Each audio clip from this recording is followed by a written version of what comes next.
Hello, bookworms. This is a very surreal experience. Because of lockdown, I'm going to have to interview myself, which makes me feel as though I've got love bites on my mirror or I'm keeping fit by doing step aerobics off my own ego, but there's no other way. So your lovely librarian has sent me some questions, which I haven't read. I wanted to come to it cold. Um, and God knows what happens. Someone might Skype me. The kids might come in. Who knows? But we're going to just we're going to crack on. So, hello, my name is Kathy Lette, author, deranged, mum of two, frazzled feminist. And you very kindly invited me to talk to you today about my new book, HRT. Now, the reason that, look, product placement, I've been doing my entire book tour to Australia by Skype at 1, 2, 3 and 4 o'clock in the morning. I was supposed to be in Sydney being carried into my own pool party by, 8 gorgeous love gods in budgie smugglers covered in sequins. So I'm so upset that I can't be there. Instead, I'm marooned here in London looking after my autistic son, who's 29. So that's why I couldn't stay in Sydney. I had to come back here. I had to boomerang back to Blighty. But anyway, the book's come out. It's been number one. And I'm just about to sell the film rights, so it's actually been really exciting. And when I thought about it later, I was so worried about bringing a book out now during lockdown, but I thought, have we ever needed laughter more?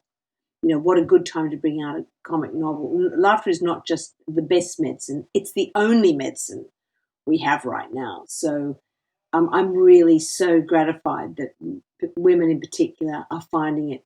It's giving them comedic comfort and it's proving a tonic in these tough times. So now the questions that your librarian wrote for me. Right, number one, you say you write the way women talk when there's no men around. Do you think men really want or need to hear it? Well, I always say if I have any gift as a writer at all, it's putting down on the page what women are thinking, but might not necessarily be saying out loud. And I also do write down the way women talk when there's no men around because, it's a great male myth that women aren't funny. And I've heard this in every country I've been on book tour in the world because I'm published in about, 17, 18 languages now. Some male journalists will say to me, well, you say you write funny books, women aren't that funny. And I think, why do some men still say that? But it's not just me imagining that women are funny. I mean, or any woman watching this, that when we go on a girls' night out, we have to be hospitalised from hilarity, right? Women tend to strip off to our emotional undies in 3.6 seconds, and it's a psychological striptease that reveals all, and it's laugh out loud funny. I think there's a big difference between male and female humour. Like my male friends are very funny, but they tend to sort of tell set jokes. I call it the black belt in tongue fu. They fire off these one-liners and set jokes. Women never do that. We never say, oh, did you hear the one about the Irish homosexuals, Afghan or whatever. We tend to our humour's much more cathartic, confessional, self-deprecating, anecdotal, and incredibly candid. And it's a way of us, being close and having a laugh, but also becoming quite intimate. You know how you're on a girls' night out, everybody's laughing, then you're all hugging and crying. It's a bit of mix, and I try to capture that in my books. I try to make them witty, but also pithy and poignant, because that's my favourite combination, and that's real life, isn't it? I mean, I don't think women would ever get through our darker days without a great laugh with our girlfriends. And generally speaking, women do have a lot of darker days because we're the carers, aren't we? We care for our aged relatives, our fragile friends, our sick siblings. We take care of our children's needs, many of which are special, which is definitely true in my case because of my autistic son. And, if I didn't have that laugh with my mates, I wouldn't survive because laughter is a way of strapping a giant shock absorber to your brain. If you can laugh at something, you take the sting out of it.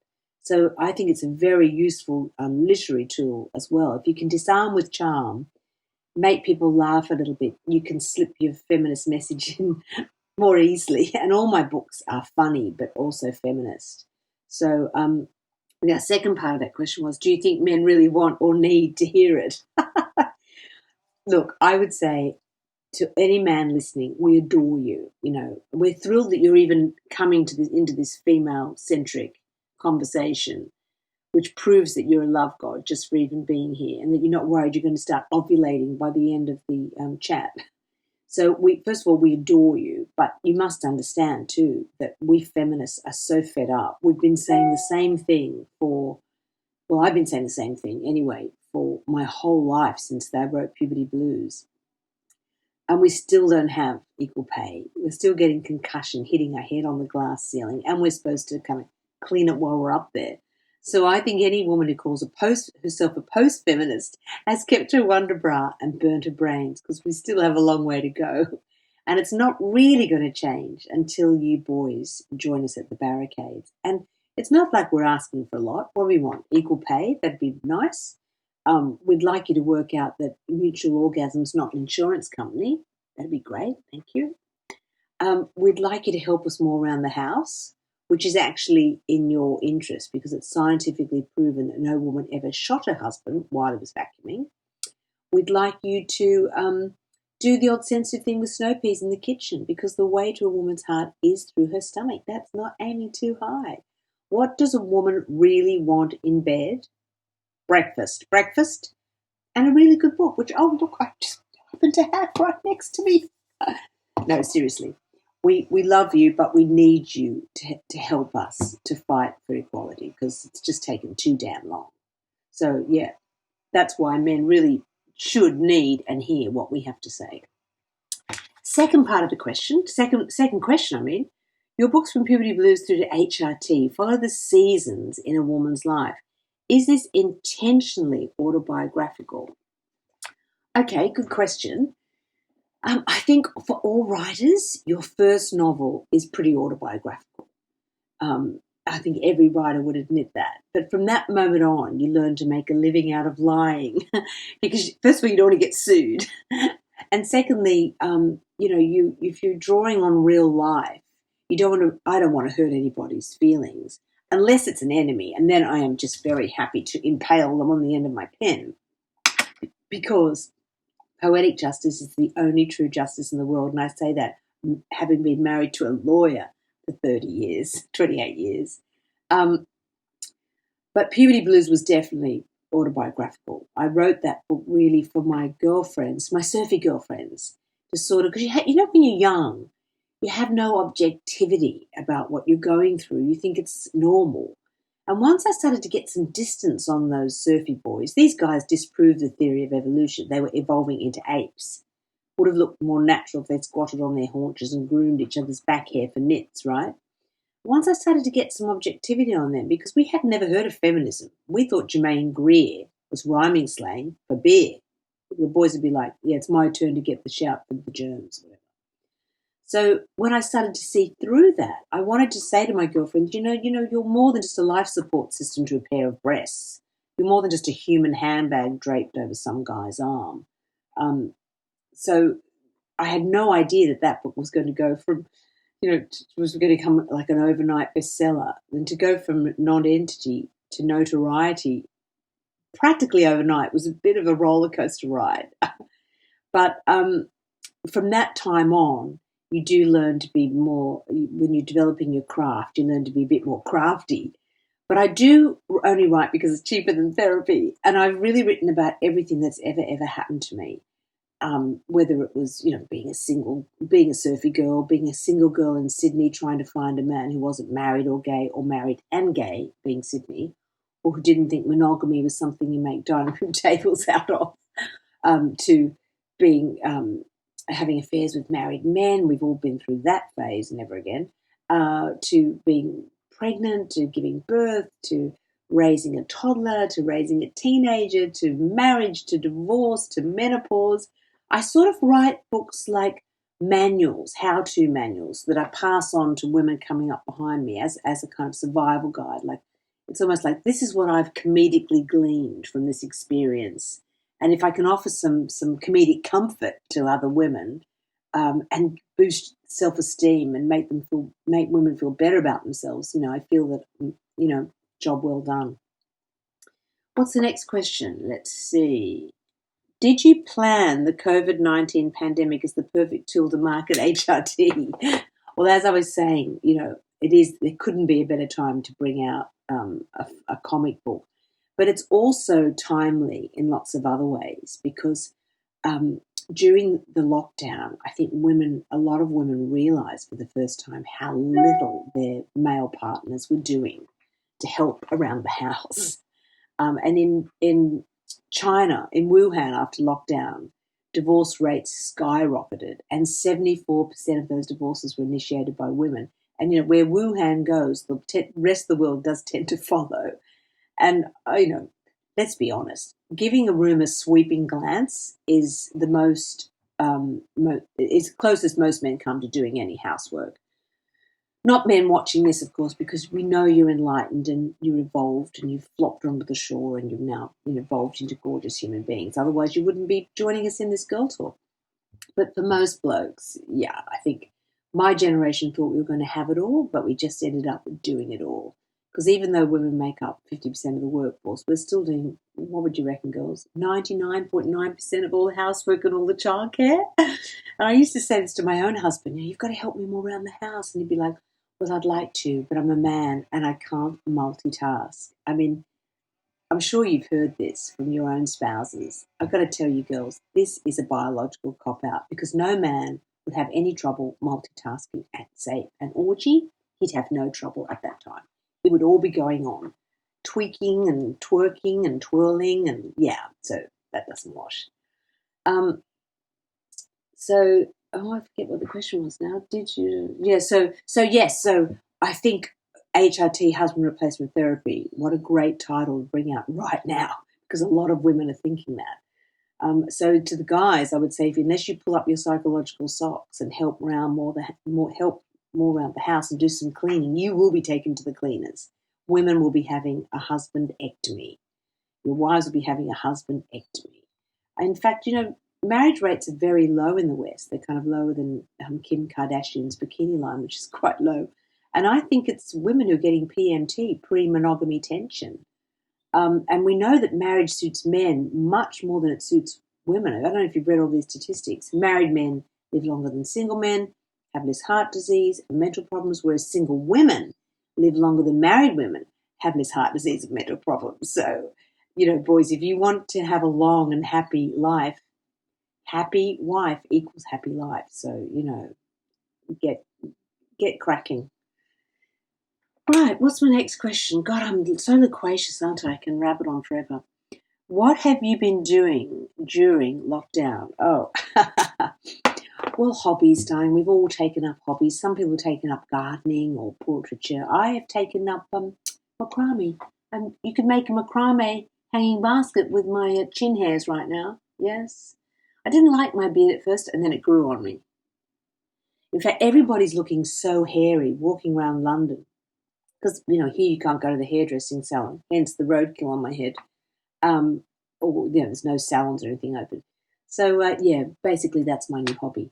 The only other funny thing about the lockdown has been that the police have caught a lot of their most wanted criminals because, of course, where were they?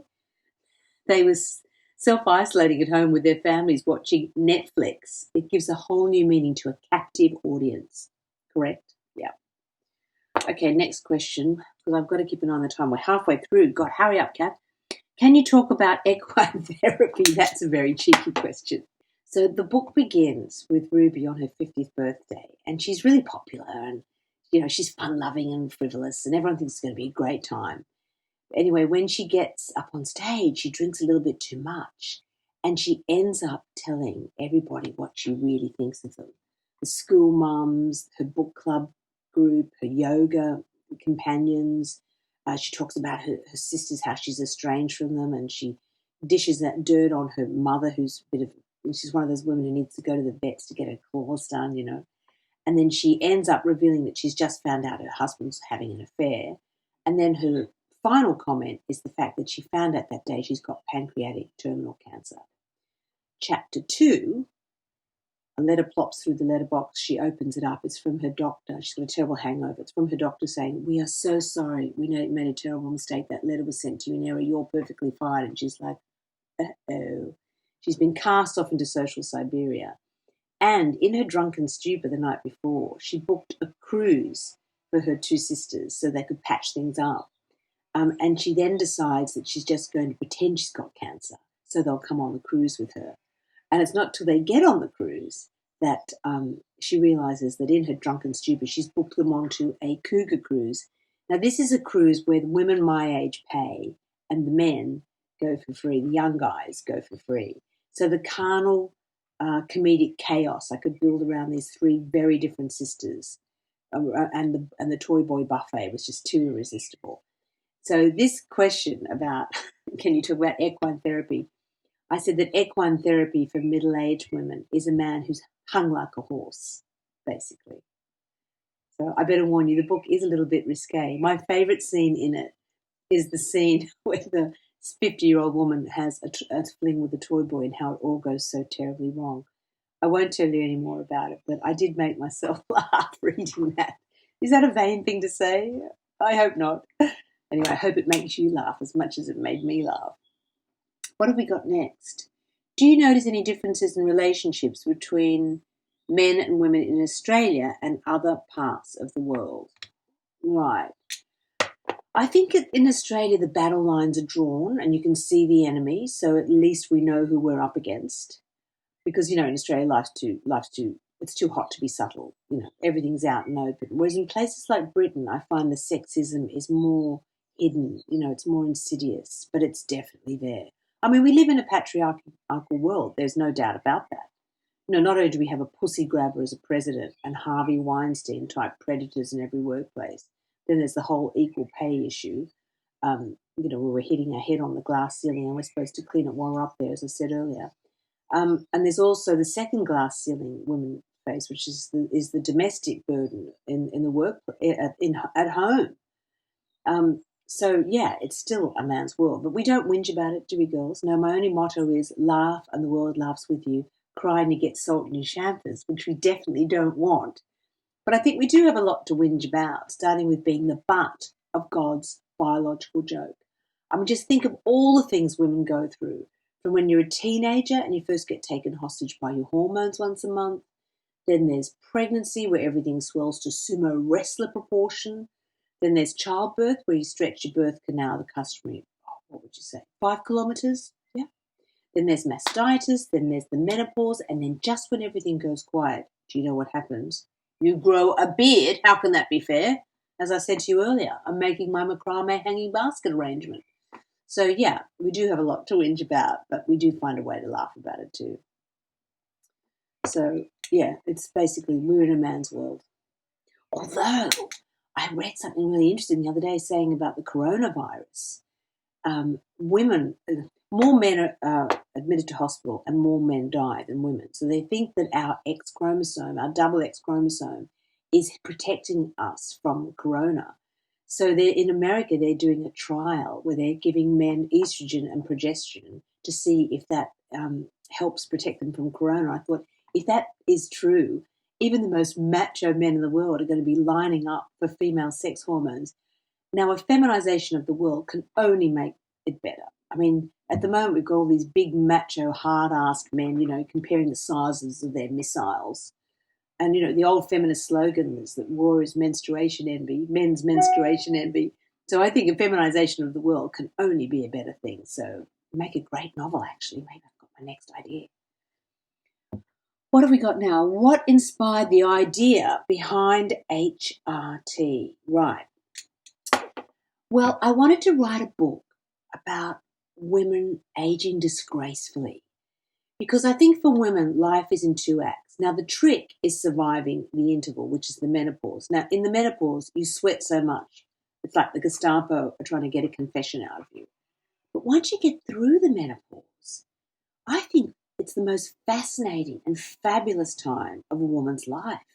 Because for the first time since you had babies, you can cut that psychological umbilical cord that keeps you tethered to the kitchen and the hearth by your heart and your apron strings. And with the rocket fuel of HRT, and also now that we're financially independent, for the first time in history, women can have this second act. And I want to say to women, have fun, be frivolous, swing off the chandelier with a toy boy between your teeth, take on the world, and don't feel guilty about it either. You know, as mothers, our guilt glands throb all the time, don't they? But, you know, what happens to you hormonally after the menopause is that your estrogen goes down and your testosterone comes up a little bit. So you get a little bit more feisty, you get a little bit more bolshy, a little bit more selfish, a little bit more like a bloke, actually. And what happens to men, same age, is the opposite, that their testosterone goes down and their estrogen comes up. So they get a little bit more emotional. You know how older guys suddenly start dabbing their eyes at the cinema and the movies and the sad bits. And you're like, really? And they want to nest. They want to sit at home, be couch potatoes. And women are like, I've nested. I've buttered 4 million acres of toast. You know, I've baked 4,000 flocks of lamb and schools of salmon. You know, I want to go out and climb Everest and go down the Amazon. I want to tango till dawn, you know, in Brazil in some dingy bar. So the majority of divorces in Australia are now initiated by women. And the chief time is when the husband retires. And I think there is this great discrepancy between what men and women want. So unless men evolve with their wives and change with their partners and stay exciting and dynamic, I think we will see this divorce rate increasing. And, you know, if you have a bloke and you adore each other, how lucky you are. I mean, how fantastic to have that long and loving relationship. But, you know, marriages do last a long time now. I mean, because of our longevity. I mean, from honeymoon to tomb can be 70, 80 years. I mean, that's a long time to find one person's anecdotes interesting. So what I want to say to women is don't be afraid to have a second act. And if your life is more unhappy than happy, you are allowed to be happy. You are allowed to put yourself first. And I don't see divorce as a failure. I mean, I just see it as a change. I've been divorced twice now, and I'm very good friends with both my ex-husbands, and I adore them, and I still think the world of them both.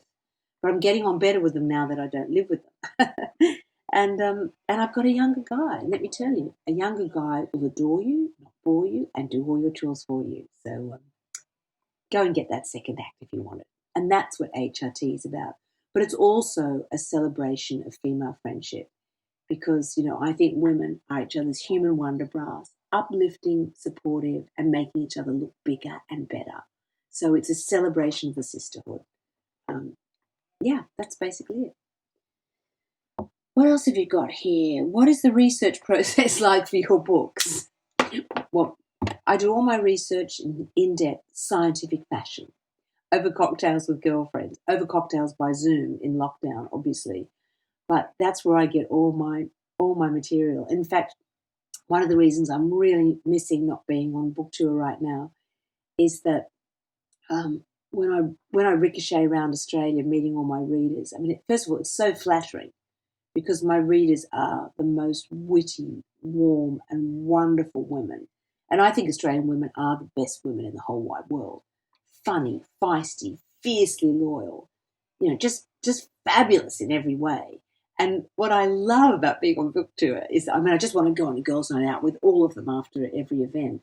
But also they bring me up little anecdotal doggy bags they've saved up for me, you know. They'll say, oh, I thought you might like this. This happened to me. You know, you could use it in a book. And I do use them. You know, I write them down and I often do use them. So, yeah, basically it's just girl talk, girl talk, girl talk, girl talk. Plus, I never turn down an adventure. Now, what's my next question? Because I know we don't want to run out of time. What are you hoping the reader will take away after reading your book?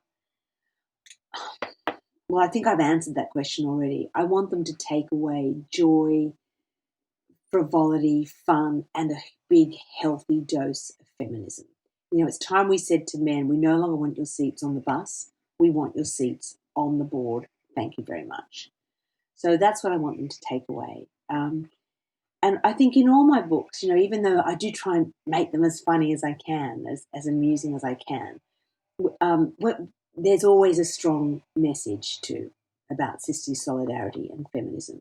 And when I was in Italy on book tour some years ago, my Italian publisher introduced me accidentally at some function. He said, "Oh, now for cafe latte." And I thought, cafe latte? What a great euphemism for me. Frothy on top with a mental macchiato underneath, punching through. So, I want women to take away the idea of aging disgracefully, having fun, putting themselves first for a change, and enjoying their female friends. Because, as I said, women are each other's human wonder bras. And as I'm wearing a wonder bra today, and it's so cool because when you take it off, you wonder where the hell your breasts went. So never wonder where your female friends have gone. Cherish each other. Let your cups runneth over with love for each other, because the sisterhood is, a survival mechanism, and I'd be lost without mine. So that's what I want them to take away. Oh, we've only got 3 minutes left. Last question. If you could give one piece of advice to aspiring writers, what would it be? Well, all you need to be a writer is to have something to say and an original way of saying it. So if you've got a story to tell and you're burning up to put it down on paper, just go for it. Don't write with a host of critical ghosts looking over your shoulder. Just write it for yourself, write it for your girlfriends. Imagine you're writing it for your sister. And it's a great way to earn a living. I mean, can I just say, you get to drink heavily on the job. You can work in your pajamas all day. You get to have affairs and call it research. What's not to love about that? So I guess that's all I have to say to you today. It's been tough, the lockdown, hasn't it? It has been really hard, and women have carried the burden. We know that this is based on fact that women have done more of the childcare, more of the homeschooling. Most of the blokes I know, their homeschooling, they took PE, where they could just take the kids outside, make them ride their bikes up and down, and they could play games on their phone. So we have had to carry a lot of the emotional, psychological, and domestic burden. And we've never needed a drink more. Mother's little helper. Where would we be without cocktail hour and our girlfriends? So I just say keep laughing, keep loving, and keep drinking. And, of course, keep reading. Because as we can't travel at the moment, flights of fancy are all we can have. And, look at the bookcase. Everybody's bookcase can take you anywhere in the world at any time. What a great joy it is that we have that. So here's to the cliterati. Here's to all those wonderful female writers out there who keep me going. And here's to you girls. And here's to libraries. I'm a great supporter of libraries because, that's the great equalizer, that you can educate yourself. I mean, I left school at 16. The only examination I've ever passed is my cervical smear test. I'm an autodidact. Of course, it means self-taught. Obviously, it's a word I taught myself, and I taught myself everything from borrowing books from the library. So keep reading. Lots of love, and thanks for joining me, and I hope you enjoy my book. Slip between my covers, satisfaction and giggles guaranteed. Bye.